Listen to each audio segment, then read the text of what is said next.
Bir zamanlar yaşlı bir değirmenci ölünce en küçük oğluna miras olarak sadece bir kedi kaldı. Genç adam bu duruma çok üzüldü. Bir kedinin karnını nasıl doyuracağını kara kara düşündü. Beni mi yuttun küçük dostum? Kedi birden konuşmaya başladı ve sahibinden sadece bir çift çizme ile bir torba istedi. Sahibi şaşırdı ama son parasını vererek kediye şık, kırmızı deriden güzel çizmeler almaya gitti. Ayakkabıcı Bu para yetmez.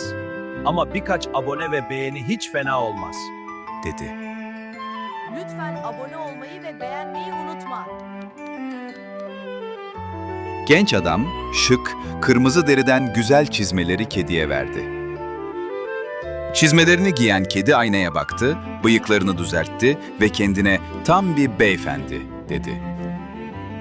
Kedi torbasını taze sebzelerle doldurdu ve avlanmak üzere ormanın derinliklerine doğru gitti.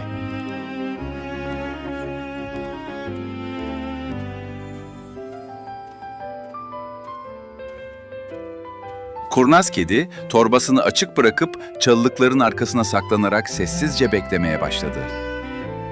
Çok geçmeden saf bir tavşan, lezzetli havuçların kokusuna kapılıp torbanın içine giriverdi. Kedi hemen torbanın ağzını büzdü ve ilk avını yakalamanın verdiği gururla saraya yöneldi.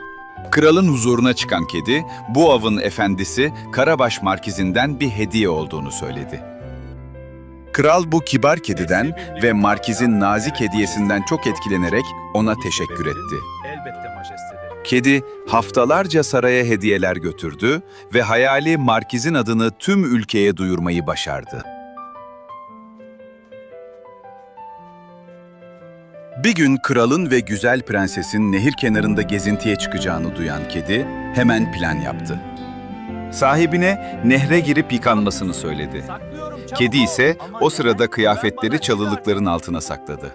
Hey, ne yapıyorsun? Gizliyorum tabii ki. Kralın arabası yaklaşırken kedi bağırmaya başladı. "Yardım edin! Markiz boğuluyor! Eşyaları çalındı!" Kral hemen durdu. Muhafızlarına Markiz'i kurtarmalarını ve ona en güzel elbiseleri getirmelerini emretti.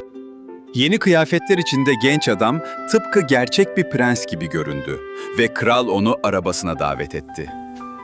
Kedi hızla arabanın önünden koşarak tarlada çalışan işçilerin yanına gitti ve onları uyardı. Kral buralar kimin diye sorarsa Markiz'in diyeceksiniz. Yoksa dev sizi cezalandırır, dedi kedi.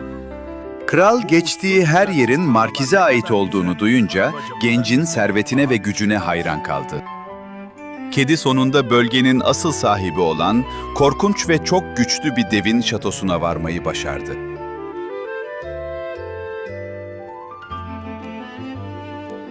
Dev her kılığa girebiliyordu. Kedi ona meydan okuyarak hünerlerini sergilemesini rica etti. Dev önce kükreyen devasa bir aslana dönüştü. Kedi korkmuş gibi yaparak çatının tepesine kaçtı. Aslan tekrar dev olunca kedi, "Peki küçük bir fareye de dönüşebilir misiniz?" diye sordu. Dev bu isteği kolay buldu ve anında küçük bir fareye dönüştü. Kedi hemen farenin üzerine atladı. Kedi fareyi bir hamlede yedi ve şatoyu sahibine hazırlamak için hizmetçilere emirler yağdırdı. Kral şatoya geldiğinde görkemden büyülendi ve kızını bu zengin markizle evlendirmeye karar verdi. Kedi ise artık sadece eğlence için fare kovalayan, ülkenin en saygın ve soylu yardımcısı oldu. Bu masal bize zekanın ve hazır cevaplığın, hazır mirastan daha değerli olduğunu öğretir. Dürüst bir zeka ve cesaret, insana en görkemli krallıklardan daha büyük kapılar açabilir.